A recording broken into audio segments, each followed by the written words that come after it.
Hallo ihr liebe Leid, hier ist wieder der Yankee mit Let's Play Baldur's Gate 2 Schatten von Amn auf Pelzig. In letzter Episode haben wir ja den ganzen untote Dungeon hier geräumt. Ist zwar nicht besonders groß, wenn man sich so anguckt, aber die Gegner, muss ich sagen, haben es schon in sich gehabt. Gerade auf unserer geringen Stufe, wie wir hier sind, mit Level 11, Level 10... Level 11 und 10. Ja, das ist auf jeden Fall schon recht happig gewesen für das derzeitige Level. Aber es ist machbar. Südele. Dann gehen wir hier noch raus. Und wir können, glaube ich, jetzt auch da oben rausgehen. Ja, ist schon geil gemacht hier mit einem riesigen Kokon in der Mitte. Komm, der Rede wert. So, wir sammeln uns erstmal da alle. So. Korkan, vielleicht dort hier. Werde ich wenigstens gut bezahlt. Sagt mir, was Sowieso, du wirst immer gut bezahlt. Wenn wir alle da oben sind, aber es ist dann nur noch ein Druide, muss mindestens Stufe 14 erreichen, bevor er um die Führung eines Druidenhains kämpfen kann. Dummerweise ist das Maximallevel von Druide auf 14. Das heißt, man muss wirklich so ziemlich alles im Spiel machen, um überhaupt auf Level 14 als Druide aufzusteigen. Habe ich auch mal alles ausprobiert. Ich kümmere mich drum. So, was trieb euch in diesen Teil von Ferrün? Amn? Adkatla? Ich meine mich zu erinnern, dass ihr von einer Mission oder irgendwelchem Ärger gesprochen habt. So, jetzt fängt das Ganze an. Mit weiblichen Gruppemitgliedern kann man als männlicher Hauptcharakter bändeln.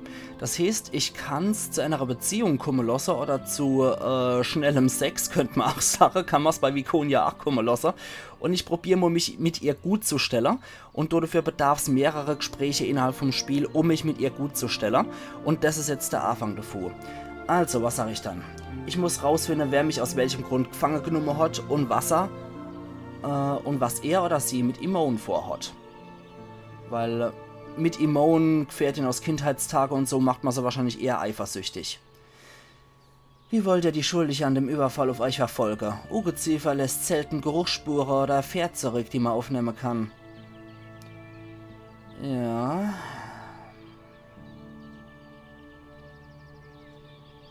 Okay, das dritte ist natürlich das, womit man so richtig barsch abspeisen kann. Jetzt machen wir das erste Mal. Die verhüllte Magier haben den Mann, der für meine Gefangenschaft verantwortlich war, ebenfalls festgenommen. Die werden wissen, wo er steckt. Die Verhüllte sollte man nicht auf die leichte Schulter nehmen, weil flüchtet davor, dass ihr Macht keine Grenze kennt und dass sie nur mit den Mächtigen zusammenarbeiten. Ja, das gefällt dir natürlich.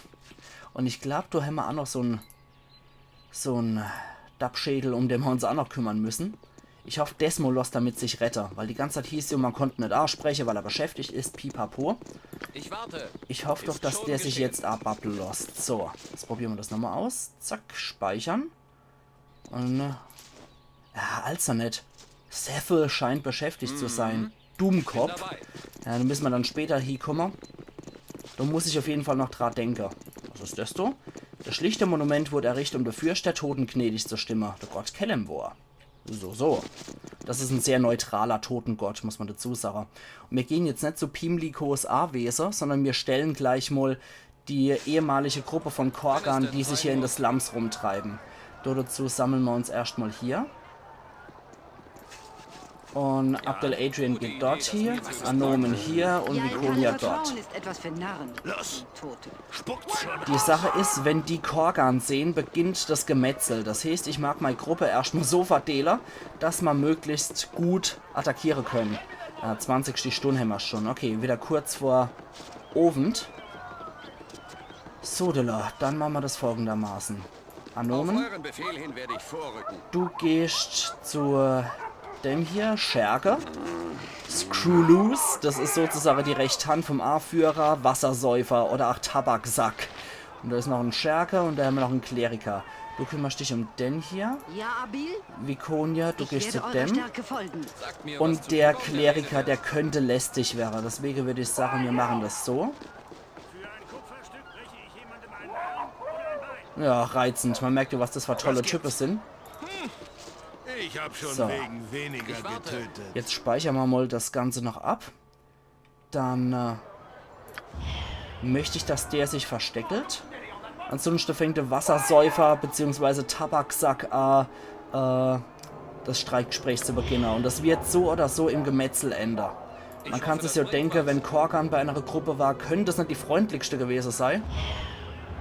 Und do möchte ich so schnell wie möglich denn die ganze Scharade hier beendet haben.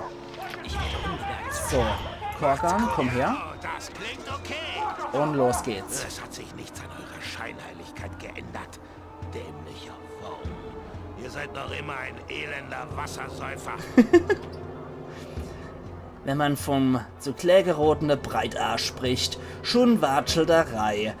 Ich hab grad so Wirksicht und Schraube locker gesagt, es ist eine Schande, dass wir keine Zwerge ausnehmen dürfen bis zum nächsten Montag. Eine Schande ist es. Also wissen ihr nix von dem, was euch bedrückt? Wer nicht mit meiner Feuchte... Moment. Also wisst ihr nix von dem, was euch bedrückt, wer nicht mit meiner Feuchte zu heilen, Tabaksack. Knirpse von eurer Sorte, machen mir keine Angst. Verpisst euch, ich muss mit meinen Jungs einen Ruf machen. Das lasse ich nicht zu. Ich bin nicht gerne Ekel, aber ihr lasst mal keine Wahl. Erlaube? Vielleicht möchte euer neue Band aus Gedärmgewusel wissen, dass die Stäbbeißer hier alles auf sich genommen haben, während wir dabei waren, 3 von der Truppe hochzunehmen und Dreckfresse zu lassen. Kein Grund. Gar keiner.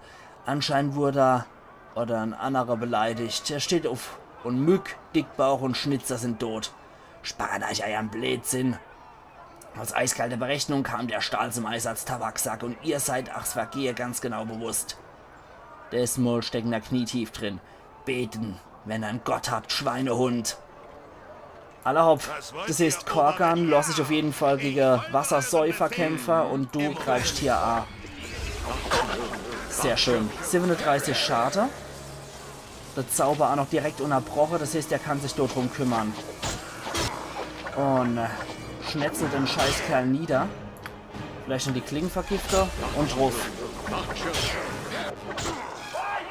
Ich mag das nicht so, wenn die Typen anfangen zu zaubern und damit auch noch durchkommen. Okay. Der ist schon tot. Wassersäufer ist schon kaputt. Das heißt, er kann jetzt die rechte Hand fertig machen. Okay. Und Abdel Adrian hat den schon gekillt, der Kleriker. Dann hilf mal Vikonia und gegen den Scherger. Und heil dich mal. Na gut, dann schießen wir dort drauf. Vikonia greift dort die komische Kampfhunde an und du Anomen kämpf an einmal. Okay, der ist auch schon kaputt.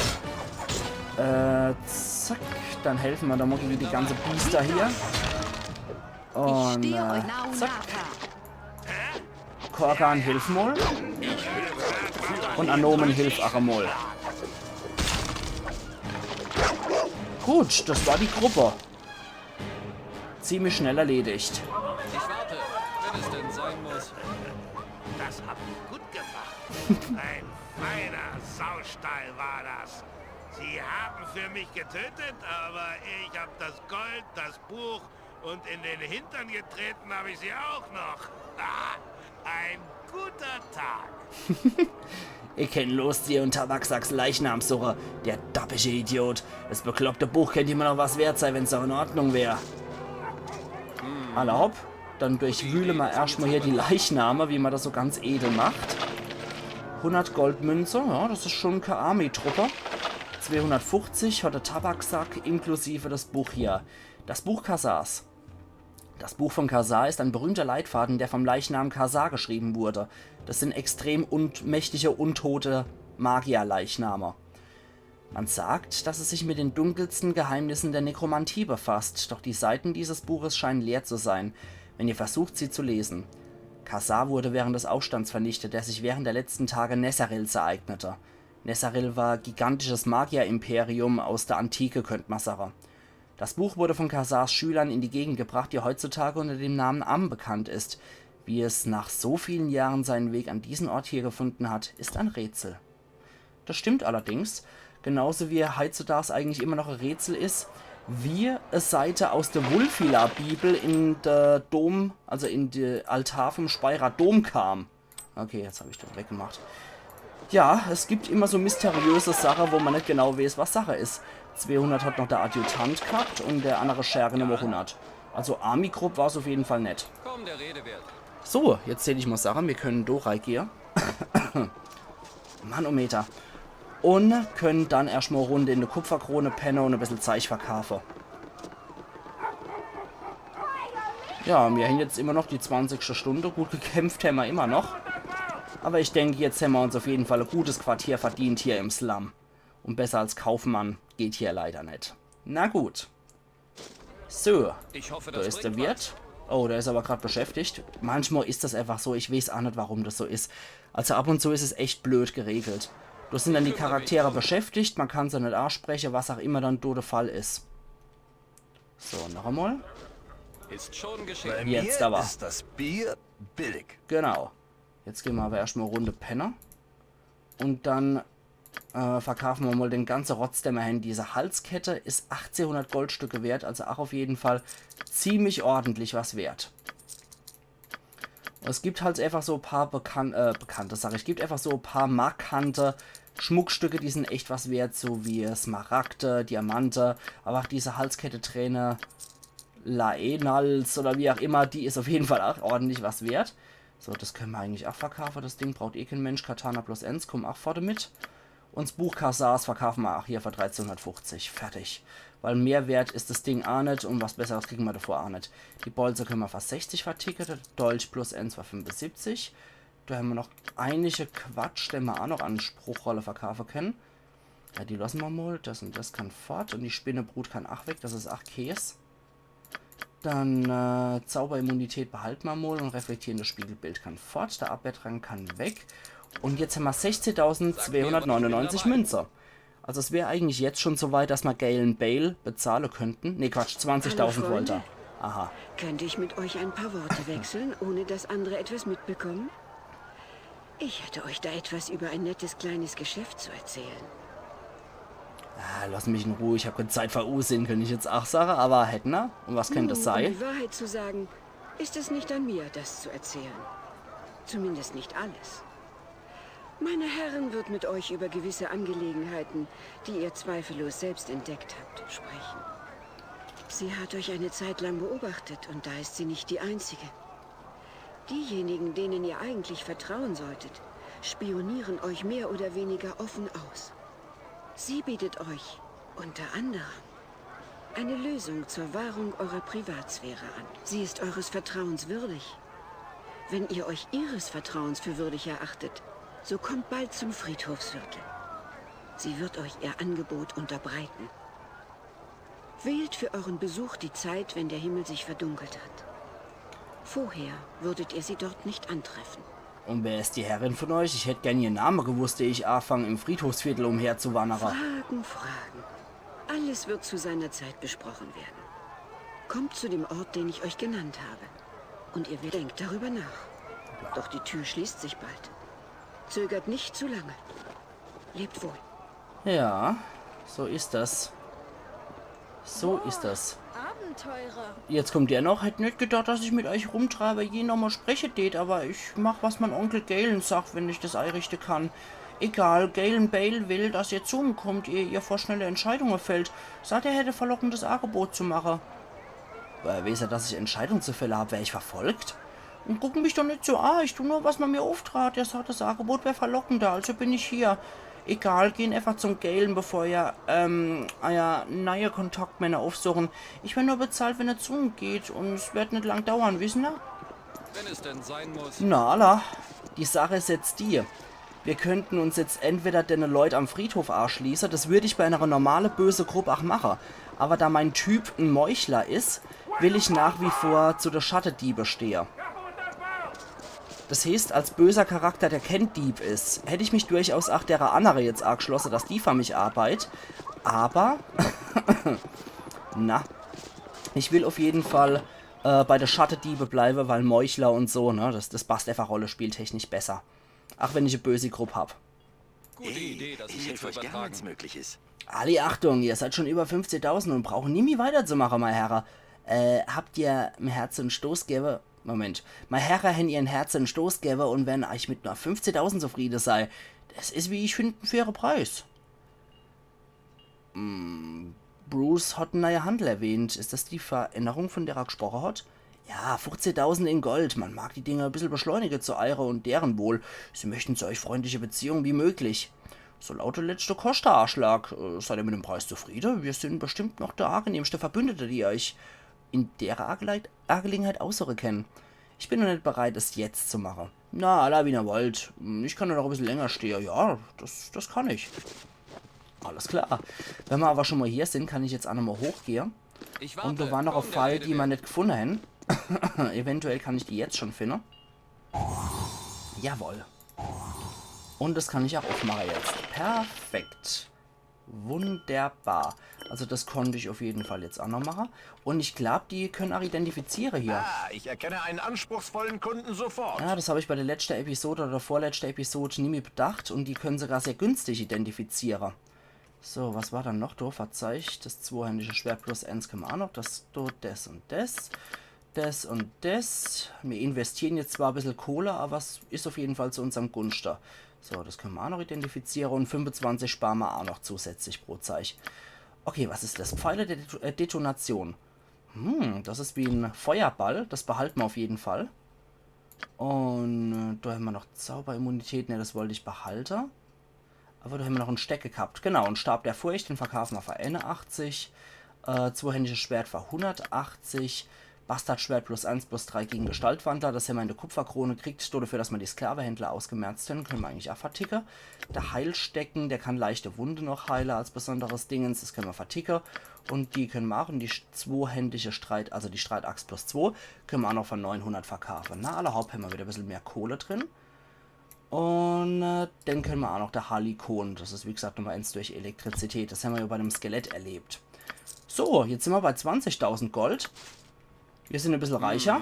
Und wir sind ein bisschen glücklicher. Also wieder runter mit uns. Oh, hoppla, Vikonia habe ich jetzt vergessen vor lauter. meine Hand. Adosquart. Ja, geht zurück. Babbel nicht irgendwelches Stroud-Zeug und komm zurück. Wunderbar. Dann schauen wir doch gerade mal, was wir jetzt derzeit für Stunden haben. Immer noch... Ah, die 13. Stunde haben wir jetzt, okay. Na gut, dann müssen wir halt warten, bis es dunkel wird. Weil ich muss dann bei Valens Herrin auf jeden Fall ablehnen, weil die sagt genauso gut, ja, kostet auch nur 15.000. Aber da beide 15.000 kosten und ich als Meuchler-Charakter wirklich eher zu der Schattendiebe halten mag, mache ich das so. Ansonsten hätte ich auch die Vampire genommen. So viel kann ich zumindest sagen. Die andere Gilde, um die es da geht, das sind Vampire. Mit der hätte ich mich sonst eingelassen, mit der Gilde. Gut, jetzt möchte ich aber zu den Docks gehen, weil du die nächste Aufgabe von uns wart. Und ich mag endlich mein Magier-NSC mit dabei haben. Ich bin dabei. So, ich will dort hier gehen. Das ist nämlich die Gilde der Schattendiebe. So, da muss ich auf jeden Fall hier gehen, weil da gibt es für uns Diebesarbeit zu erledigen. Da kommt noch so ein Hansel hergewatschelt. Kniet nieder und bereuet! Ihr kniet, kriecht und beten, dass Sirik euch zum heiligen Diener auserkoren hat. Losen ab von falschen Göttern, denen ihr zuvor gehuldigt habt, und umarmt der Prinz der Lüge ins all seiner Erhabenheit. Ich hab nicht die Absicht, Sirik zu huldigen oder vielleicht etwas anderes zu tun, was ihr verlangt. Dann erleidet ein grausamer Tod als eins von Siriks auserwählter Opfer. Oder so ähnlich. Der Schrei ist etwas erstickt gewesen von mir. So, dann haben wir relativ fix erledigt. Der verrückte Kleriker. So. Und Sirik ist ja eigentlich der Nachfolger von Baal. Sirik hat mit dem Gott Maske zusammen Baal erschlagen. Und Maske hat sich dafür als Avatar sozusagen in eine Waffe verwandelt. Und mit der Waffe war es dem sterblichen Sirik möglich, Baal zu erschlagen. Deswegen sind wir als Baals Kind von böser Gesinnung wahrscheinlich nicht so wirklich drauf aus, Sirik zu huldigen, würde ich sagen. Ich bin untergegangen. Jetzt haben wir noch den nervigen Quatsch. Komm, machen wir Magie bannen. Gott. Sag mir, was Dann ist der Quatsch auch aufgehoben und wir können hier reingehen. Södeler? Sagt, was ihr wollt, aber macht es kurz. Ja, was dann? Ihr seid mit Galen befreundet, Mann. Auf ihrer Seite, ihr seid eingeladen reinzukommen, wenn ihr wollt. Ja, das machen wir doch. Die Fenster von dem Gebäude sind dunkel und abweisend. Dann scheinen die wohl was zu verstecken zu haben. Das heißt, wir gehen hier auf jeden Fall Morai. Gute Ein Idee, das wunderschöner mir zu Tag. übertragen. Ja, bei der Was kaufen wir immer jetzt ihr auch auch ein. sucht. Ja, die haben gestohlene Ware, aber das ist mir eigentlich absolut Schnupper. Wir sind ja selber Dieb und verkaufen ständig Zeug, was wir klauen. Die haben eigentlich auch nur Käseart zu bieten, okay. Ich gedacht, die hätten wenigstens irgendeine Pluswaffe für Anomen, aber nö, das ist nur absoluter Quatsch, was die da anbieten. Ich warte. Komm, der Rede wert. Und wir sind auf jeden Fall auch von der Art von Assi-Truppe. So, das können wir auch verkaufen. Korgan kann Schnelligkeitsöl haben. Und er kriegt den Unsichtbarkeitstrank. Das ist für einen Schurke durchaus sehr, sehr praktisch. Da kann ich nämlich mal als ab und zu abtauchen. Und kann dann mit dem hinterhältigen Angriff zuschlagen. Also die sind auf jeden Fall sehr praktisch. Und wir sind wirklich von der Assi-Fraktion, die hier in der Umgebung rumschnüffeln und der Schattendiebe sogar ihr eigenes Zeug klauen. Helm wird mir den Weg weisen. Genau, guck dich mal da um. Da ist nix, okay. Fallerschein hier kann jetzt so sein. Das heißt, wir knacken einfach mal so die Truhe und nehmen hier mit, was wir kriegen. Unter anderem halt natürlich auch Edelstähle. Gut, da ist nix. Das heißt, die Zirkon, was war das nochmal? Ein Wasserstern und ein Mondriegel, die kommen alle mit. Eigentlich ist das schon kackendreist, wenn man das Rollenspiel technisch bedenkt. Man kommt doch rein zu der Schattendiebe. Ja, der Mechanismus, der hierfür verantwortlich ist, ist nicht mit dem herkömmlichen Schloss gesichert und vermutlich gegen einfache Zauber geschützt. Das heißt, da braucht man einen speziellen Schlüssel davor. Ja? Ja, aber an sich ist das schon wirklich assi, wenn man das so rollenspieltechnisch bedenkt. Man kommt daher zu der Schattendiebe und plündert erstmal ihr Basis leer. Aber es ist halt immer so verdammt lukrativ, das Zeug da auszurahmen. Ich warte. So, allesamt 3. Wir gehen schon mal dort hier und Wenn es du denn sein muss. guckst noch mal, dass du hier alles mögliche anzeigt kriegst. Ne, da ist nichts Praktisches Der Sieg dabei. wird unser, wie ihr wünscht. Ja? Da haben wir Idee, das mir nichts. zu Da sind nur übertragen. überall Schattendiebe unterwegs. Und die sind halt eine verdammt einflussreiche Gesellschaft, könnte man sagen, in Am und generell in Ardkatla oder an der Schwertküste. Mir was Also die Schattendiebe sind auf jeden Fall auch in Pen and Paper AD&D eine hoffe, sehr das einflussreiche bringt was. Gruppierung. Da haben wir noch einen Jaspis, ist das glaube ich, genau. Das kann an Viconia. Und dann gehe ich jetzt Ich mal warte. dort hier Ich kümmere mich drum. und knack hier nochmal, was es gibt. Ah, konzentrierte Tränke und Feuerschutztrank. Sehr, sehr, sehr praktisch. Das Zeug kann an Korgan und der Rest geht an Abdel Adrian. Das lohnt sich auf jeden Fall immer zu klauen. So, Schattendieb. Los! Gut! Ihr könnt schon mal dort warten. Ist schon geschehen. Da ist wieder Edelstahl drin und 260 Gold. Das ist wirklich lukratives Geschäft, muss man sagen. So, da haben wir noch was. Da ist noch was, aber das Zeug hole ich mal nicht. Steht Transions Balor Bier. Das ist eigentlich eine absolute Quatsch. Zack, zack und zack. Und Peng und Peng. Und da können wir aufmachen. Und wieder konzentrierte Heiltränke. Saumäßig praktisch. So, der geht an den. Und an Nomen, du kriegst jetzt auch wieder was. Und Viconia, ja, wisst was, eigentlich brauchen wir diese dappische Spinne. Ach, überhaupt nicht. Die können wir auch beim nächsten Gelegenheit verkaufen. So, jetzt speichere ich nochmal hier an der Stelle. Weil jetzt gehe ich dann da entlang. Moment, habe ich da überhaupt schon geguckt? Ich glaube nicht. Nee, natürlich nicht. Da gibt es auch ein Granat und einen Diamant. Ach, sehr, sehr lukrativ zum Verkaufen. Und ich gehe dann dort hier. Und rahm dann hier noch die 2 Truhe aus, die es gibt. Und da sitzt Renal Blutskalp. Ach, ein verdammt einflussreicher Schattendieb in AD&D.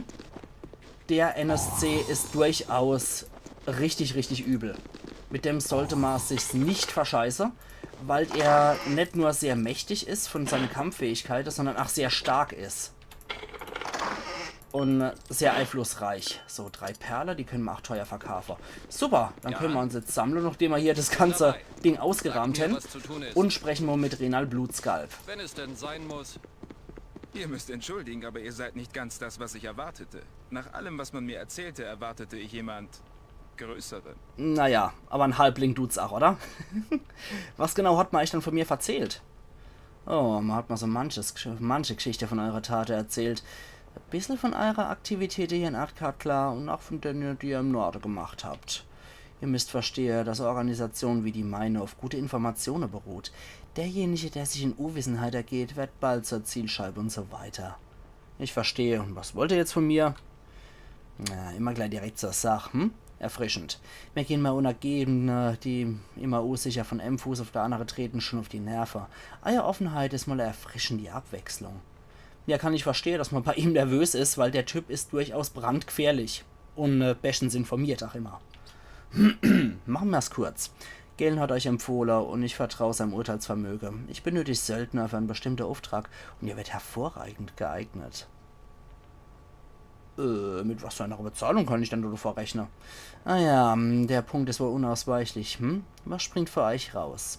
Nun, da es hier um ziemlich delikate Mission handelt, habe ich euch ein ungewöhnliches Angebot zu machen. Ich habe noch jemand mit Eiern ganz besondere Talente und Fähigkeiten gesucht. Euch alten Ruf voraus und ich möchte feststellen, ob er gerechtfertigt ist. Wenn es funktioniert und Maeva sich als schuldig erweist, woran ich nur wenig Zweifel habe, dann habt ihr mir bewiesen, dass ich euch vollständig vertrauen kann. Dann könnte ich euch eine Position abbieten, die der arme Maeva leider aufgeben muss. Wie wär's, Abdel Adrian? Seid ihr daran interessiert, euer eigene Gilde zu leiten? Das ist halt das extrem Geile. Als Schurke beziehungsweise Dieb kann man, wenn man hier die Queste abgeschlossen hat, kann man seine eigene Diebesgilde leiten. Und das ist dann sozusagen die klasse spezielle Aufgabe. Das ist schon sehr geil. Die Kämpfer kriegen beispielsweise die Festung der de Anissé und die Druide kriegen eine Druidenhain, die Kleriker können noch der Aufgabe vom blickloser Auge dann noch was kriegen. Also es ist schon sehr, sehr geil. Interessant. Na gut, ich werde das für euch machen. Ausgezeichnet. Ich wusste, das wird perfekt clever. Ihr erinnert mich ein bisschen dran, wie ich war, als ich hierher gekommen bin. Natürlich müsst ihr zuerst dafür sorgen, dass man die Beweise bei Maeva findet. Hier sind die Dokumente, die ihr Maevas Männern vorlegen müsst, damit ihr in die Gilde Einlass finden. Ich muss euch sicher nicht sagen, dass ihr vorsichtig sein sollten. Nö, das ist wohl wirklich überflüssig. Geht jetzt in den Laden, der sich mit dem Hafenviertel befindet und der als Tarnung für Maevas Gilde dient. Gebt dem Ladeinhaber Gorge die Papiere und er lasst euch in die eigentlich Gilderei. Arbeiten so lange für Maeva, wie es nötig ist, um die Beweise zu sammeln und bringen mir alle Beweise, die ihr finden könnt. Ich werde begierig drauf warten. Gut, das ist jetzt unser neuer Quester, Beweise für Maevas Verrat. Das heißt, du ist ein Hansel, der hier Gilde leitet für die Schattendiebe und ist auch noch innerhalb vom Hafenviertel, was ziemlich blöd ist, weil du kannst ja ihm direkt auf die Finger gucken. Und Prebecks Haus, da müssen wir auch noch einen Abstecher machen. Ja, und der Dabschädel handelt nicht so wirklich im Sinne von der Schattendiebe, was eigentlich saumäßig blöd ist. Und jetzt wollen wir wissen, ob der die Schattendiebe verrot oder nicht. Und wenn der seine Aufgabe erfüllt hat und wenn der Typ nicht mehr tragbar ist, dann kann ich die Gilde leiten, was ich sehr, sehr geil finde. Aber wir gehen jetzt auf jeden Fall vorher nochmal in Prebecks Haus.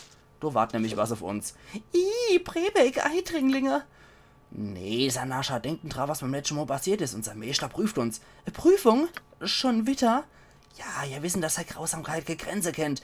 Gerade gestern hat er mal 3 Zehennägel ausgerissen, weil ich einen Zauber falsch ausgesprochen habe. Ja, ich erinnere mich. Naja, ihr könnt noch recht haben, vielleicht sollten wir sie froher?